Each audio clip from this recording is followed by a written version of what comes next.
Hi, இன்றைக்கி வந்து ஒரு சூப்பரான மார்னிங் பிரேக்ஃபாஸ்ட் ரெசிபி தான் செய்ய போகிறோம். நிறைய சூப்பர் மார்க்கெட்டில் எல்லோ கலரில் லப்ஸி ரவான்னு சொல்லிட்டு இருக்கும். அது என்ன செய்கிறதுனே நம்மளுக்கு தெரியாது. இந்த மாதிரி ஒரு டைம் இந்த டிஷ்ஷு செய்யுங்க, வேறு லெவலில் டேஸ்ட் இருக்கும். ஃபஸ்ட்டு எண்ணெய் ஊற்றிட்டு பட்டை, சோம்பு மட்டும் கொஞ்சம் அதிகமாக போடணும்.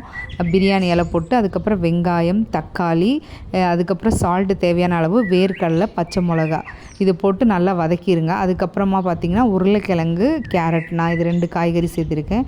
நல்லா வதக்கினதுக்கப்புறம் கரம் மசாலா, அதுக்கப்புறம் இஞ்சி பூண்டு பேஸ்ட்டு, புதினா, அதுக்கப்புறம் மீல் மேக்கர், மஞ்சத்தூள் இது போட்டு நல்லா வதக்கிட்டு, இந்த ரவையை நான் 1 கப் எடுத்திருக்கேன். 1க்கு 1.5 தான் கரெக்டான அளவு. நீங்கள் வந்து விசில் வந்து ஒரே விசில் தான் விடணும், அதிகமாக விட்டால் நல்லா இருக்காது. அதுக்கப்புறம் முந்திரி போட்டுட்டு அதுக்கப்புறம் கொத்தமல்லி போட்டு இறங்குனீங்கன்னா சூப்பரான டேஸ்ட்டில் இந்த ரவா பிரியாணி ரெடி. உண்மையாகவே இது சாப்பிட்டிங்கன்னா வயிறு ஃபில்லே ஆகாது, அந்த அளவுக்கு டேஸ்ட்டு சூப்பராக இருக்கும். ஒரு டைம் ட்ரை பண்ணி பாருங்கள்.